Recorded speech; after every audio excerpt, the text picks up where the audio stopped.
First of all, then, why Matthew Mott for the white ball coach?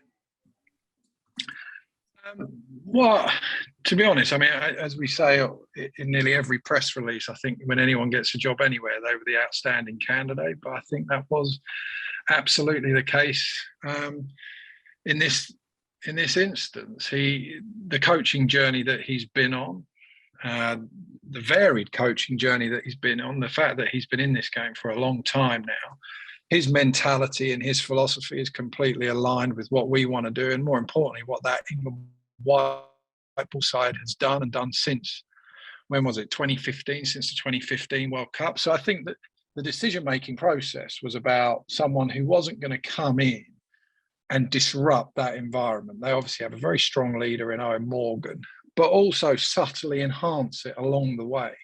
And then when there's a transition, whenever that might be, a transition in leadership as much as anything else, they're the right person to then take it into the next era. That was the criteria we looked for. Matthew Mott was at the top of that list for that, or came out on top of the list for that. And also what he's done in the women's game, what he's done with that Australian side is very much, actually, you could argue, is where the England team are when he took over the Australian women. And what he's been able to do with them, I don't think should be underestimated, really. And how he's gone about it, I think it's been a serious achievement. He has made the gap greater between the rest of the pack in the women's game. And I think that there's a lot to be said for that. How important a factor was his relationship with Brendan McCullum, and did McCullum recommend him at all? No, McCullum didn't recommend him. McCullum was not surprised, but he was pleased when I said that it's going to be Matthew Mott who's got that job. And that's when I then found out that, well, I knew they'd worked together, that I think he'd been a reference for him for the New Zealand job. So, no, I think part of it, that those coaches, it's not that they have to get on before they get into the job, but they have to be able to work well and have understanding of what the role is. Because what we did with everyone in the process on both red and white ball to make it very clear that this is how this is going to work.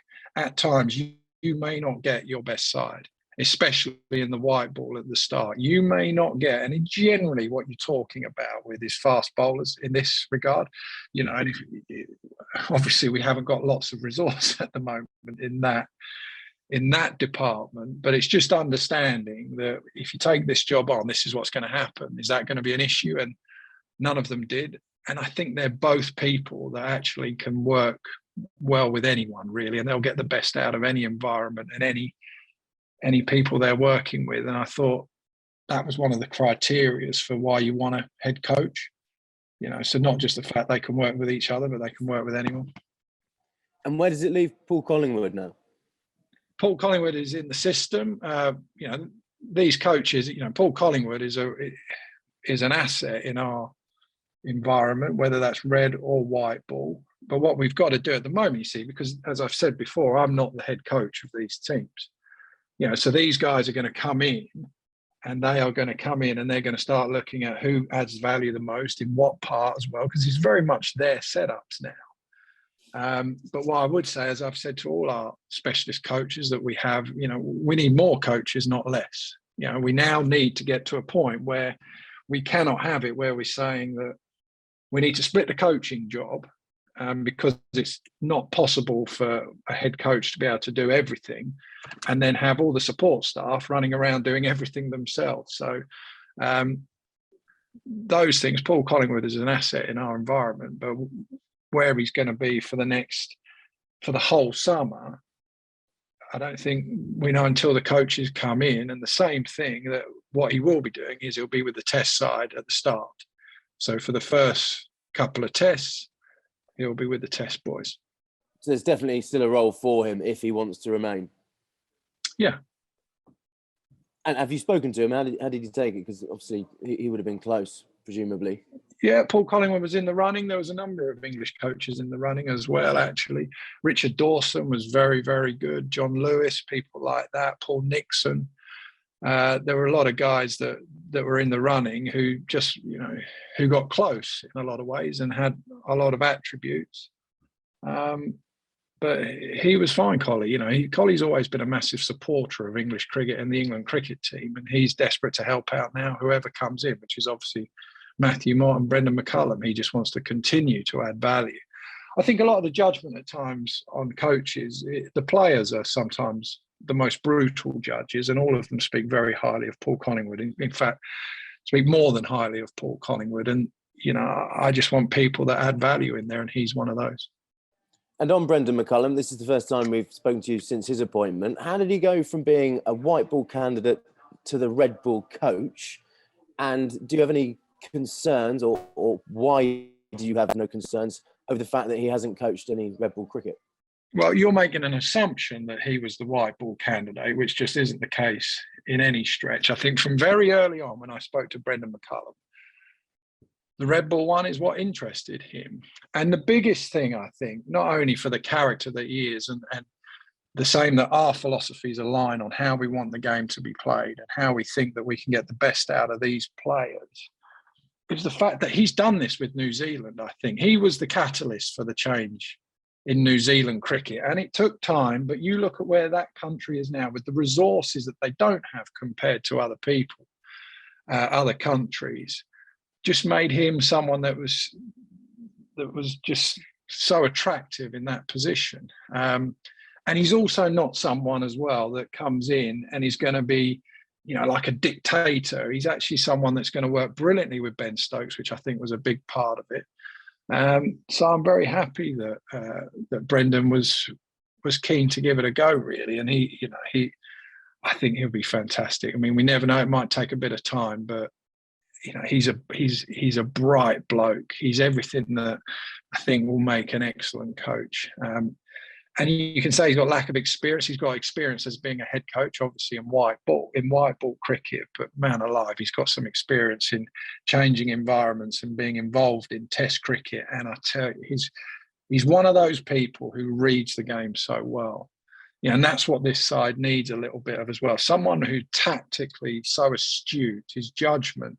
You know, and as we go in more and more, we'll find out more and more about Brendan and who he rates, to where he thinks we need to strengthen, who should come in what role, in what department, whether that's coaching or players. I just think, you know, I think he was so impressive when you speak to him, and hopefully you'll all see that when you listen to him.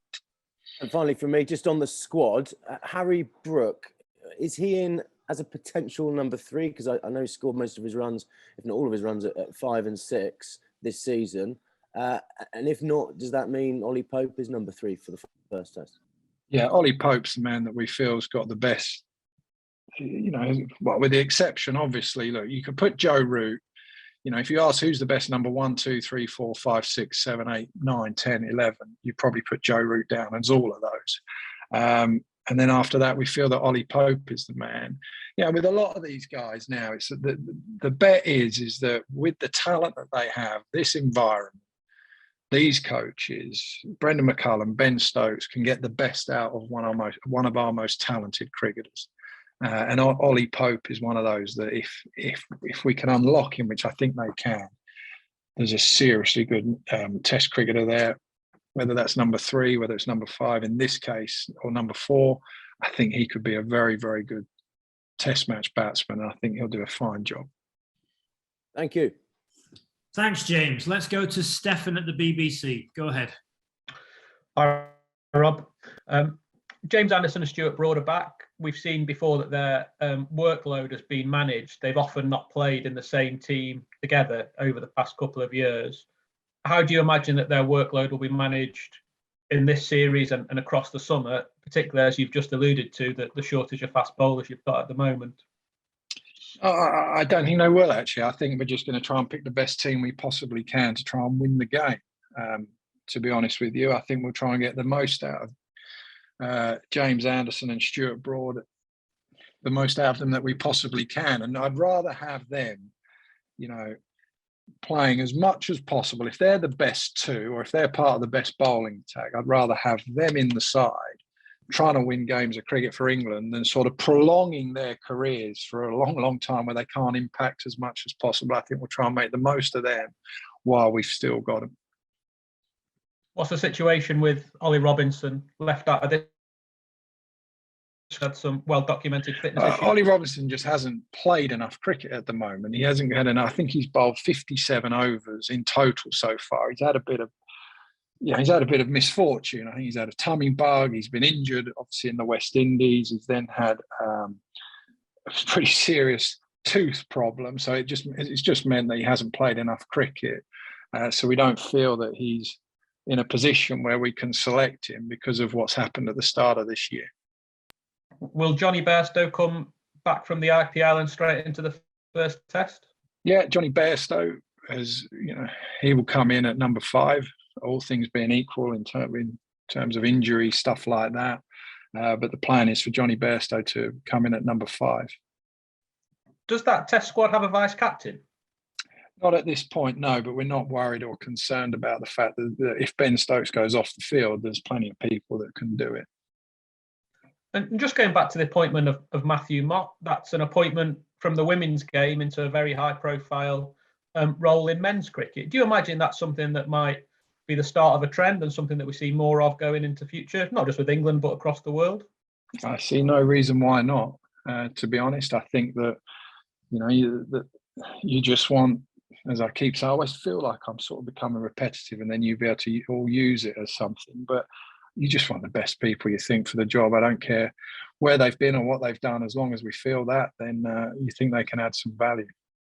And picking up on that idea of just wanting the best people for the job, your predecessor, Ashley Giles, was very strong in wanting an English head coach of the England team. Now you've got 2 overseas head coaches. Was there ever a desire at the start to have an Englishman in one of these roles, or was it simply, as you say, just to get the best person in the job? No, I'd love to have been able to appoint 2 English people in this role. There's no doubt about that, but it wasn't going to be the criteria. The first criteria for selection, the first one was get the best people you possibly can and people you think can add value and take the teams forward. 2 very different teams, as it were, or 2 very different teams in terms of the experience and where they're at. So it was just, who do we think is the best people to take this forward? And they're the 2 that we've ended up with. Lovely. Thanks very much. Okay, one each from Jonathan Liu, Scott Taylor, Rory Dollard, please. Hi, Rob. Hey, Jonathan. Just filled the 2 head coach roles. How many black coaches were interviewed for those 2 positions? Right, let me think. 1, 2.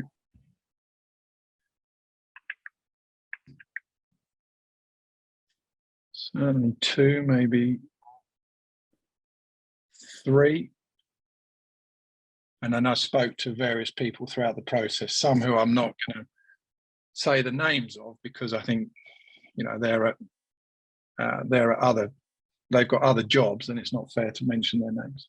Yeah, because it just strikes me that you have a director of cricket, 2 head coaches now on the men's side, head coach on the women's side, and the women's captain, an entire squad who I think is white.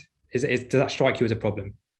Well, I think that we've also got people like, who have we got? We've got Jeetan Patel as a spin coach, and I think now we're going to really start looking at, as I say, we need more coaches, not less. And I think we've got to have an element of diversity in that. Because I think that's what's best for this England team and this England setup, really, because you need people who see the world from a different prism sometimes from what your own is, and your job is to bring in the very best people that can enhance the environment, and certainly diversity is a big part of doing that. Thanks. Okay, let's go Scott Taylor and then Rory. Hey Rob, hope you're well. Looking at the test squad that was announced, there's no what you call a genuine out-and-out fast bowler. Is that a concern for you? And just on a wider point as well, you see the amount of injuries picked up by these fast bowlers. Is there something to be looked at there? In fact, there's for a reason there's so many injuries to these fast bowlers. Yeah, it's definitely a concern, and trying to find out why this is happening is something that we need to look into, and we need to make sure that hopefully it never happens again. But as you know, with all fast bowlers, these unfortunately are the things that do happen. stress fractures in particular. So that's one thing, and we're going to have to try and get across that as best we can, so we have as many options as possible. I like the look of this Matt Potts. So I think actually you look at, they have all the data and they have all of that stuff over the last few years, but like all of these people, that's a reflection of history. Whereas this year, I'm pretty excited by what he offers, really. So we see him as a point of difference. Okay, let's go to Rory, then Lizzie. Hi, Rob. I think you said when you spoke to us at Lords that you were happy to sort of chair this selection process on a temporary basis, and while you were looking at other things. But having been in the room or chaired the virtual room on this selection, is it something you've enjoyed and something that you actually could see forming part of your duties long term? I have I don't know if enjoyment's the right word, because sort of my job was to then go off. My job is to facilitate the debate. We had a three-man voting panel, which was myself, Stokes, and Brendan McCullum, and then we had inputs from everyone else that I think that was in the room and remotely, whether that's analysts, people like that. The head selector role is still a full-time job, so it's something that I think I'll be across, but it's not a role that I'll be able to do full-time. I think the absolute plan A is to have a head selector who can do this role, because it's much more than actually, it's being able to watch cricket, being across all domestic cricket, being across everything, all the scouting, all of those types of things is what this job's about. And that's a big job, for an MD to have to do as well. So what I won't do, though, is rush into the wrong person just to fill a role. When we work out who the best person to do that job is, then we'll appoint someone in it. I don't think the plan A is for me to be doing this. Okay, let's go to Lizzie, Matt Roller, and then Tim Wigmore. Hey, Rob. There's been a lot of batsmen scoring a lot of runs early season, and they might be questioning kind of what more they have to do to force their way in if scoring hundreds and averaging lots isn't enough. Have you got any thoughts on kind of how important county cricket runs are on selection? Well, very important. When you'd argue that Ollie Pope wasn't in the side, and he's managed to get back into the squad on the back of his county form as much as anything else, and the same with Harry Brook. County runs has been a massive part of that.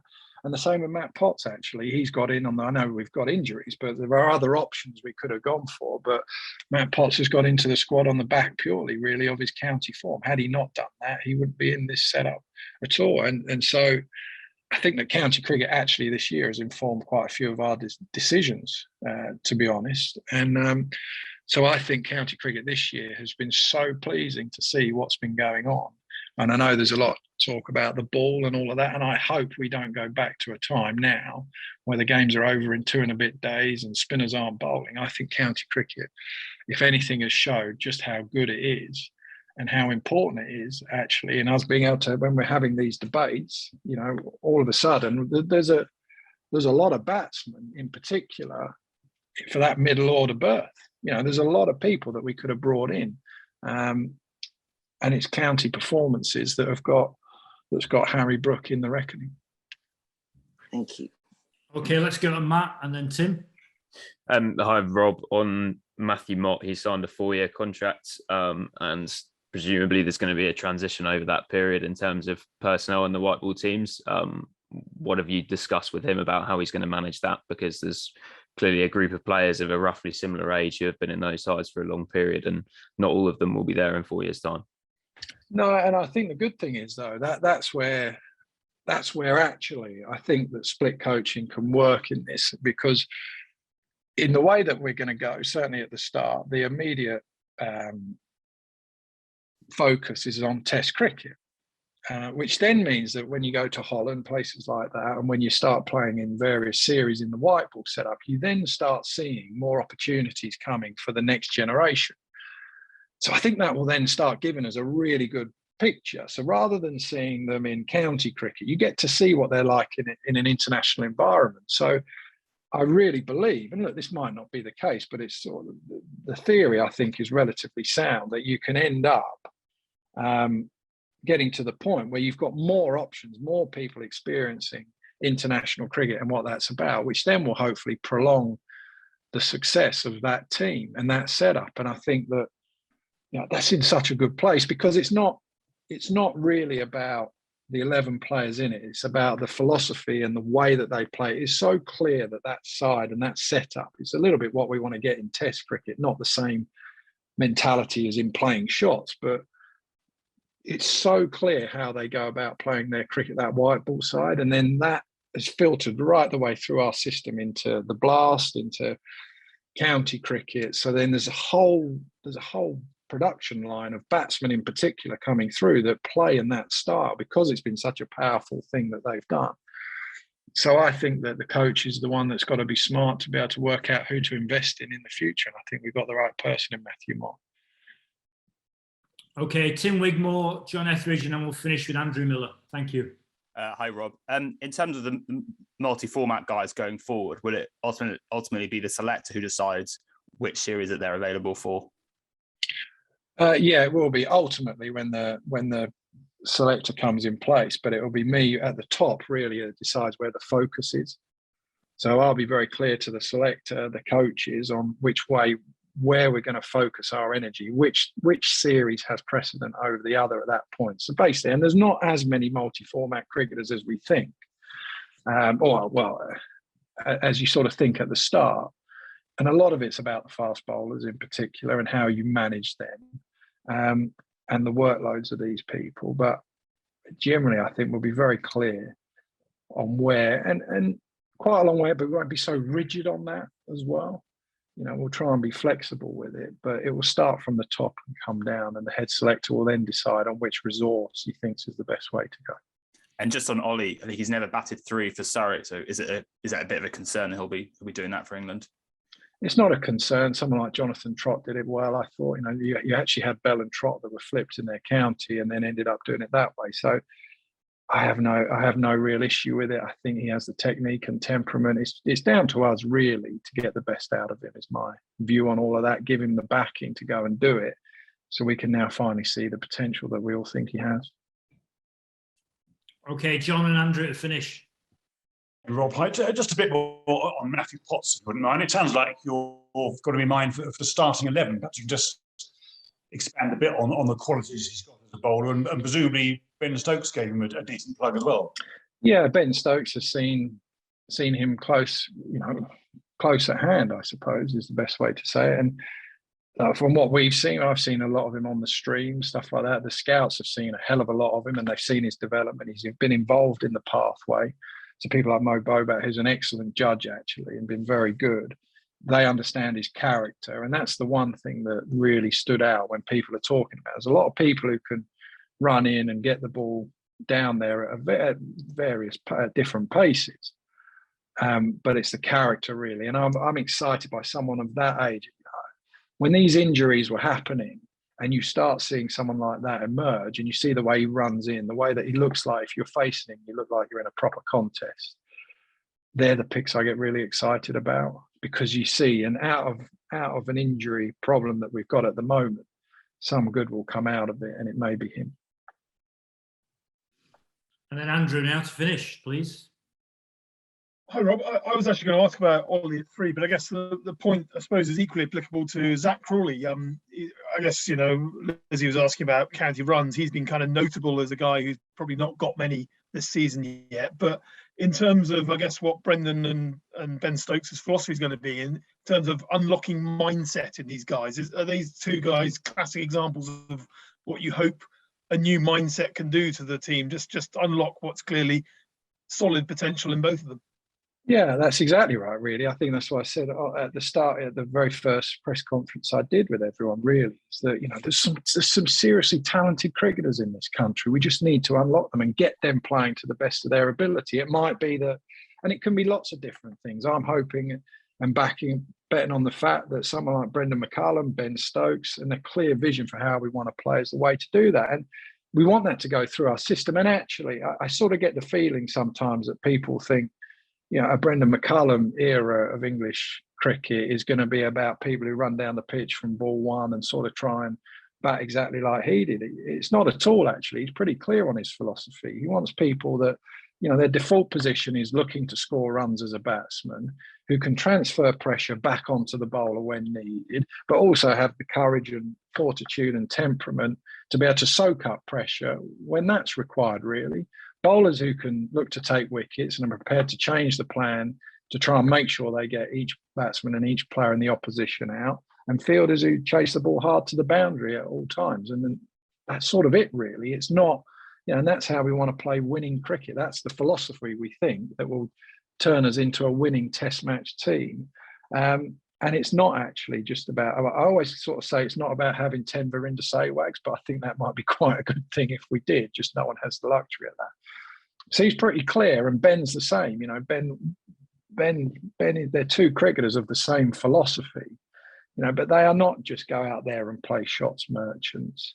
And Ben just wants selfless cricketers that don't take a backward step. It's pretty clear, and we're going to try and get that through right the way down the system so that people understand what's required of you if you're a batsman. And you can take whatever you want out of that as a player. There's something, it's not a rigid, you have to be able to go out there and be able to play shot a ball. It's like you do it in your way, but your default position is you're out there to score runs.